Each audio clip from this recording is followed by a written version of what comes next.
അതിനകത്തായിപ്പോയി ഒരു prank call. RJ അഞ്ജലിക്ക് പറ്റിയ ഒരബദ്ധം.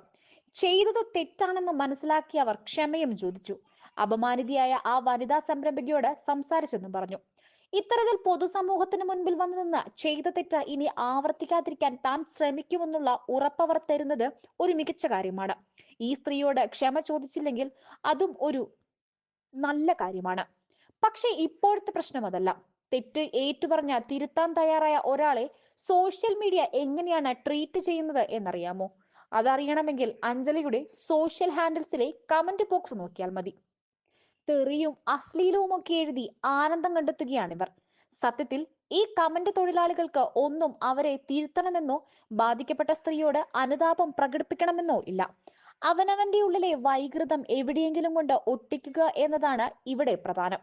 ഇതിനവർക്ക് തൽക്കാലത്തേക്ക് കിട്ടിയ ഒരു സ്പേസ് മാത്രമാണ് അഞ്ജലിയുടെ കമന്റ് ബോക്സ്. ഒരാളുടെ അയാളുടെ തെറ്റ് മനസ്സിലാക്കി കൊടുത്ത നേർവഴിക്ക് നയിക്കാനാണ് അവരുടെ ശ്രമമെങ്കിൽ അവരുടെ രീതിയും ഭാഷയും ഒന്നും ഈ തരത്തിലായിരിക്കില്ല.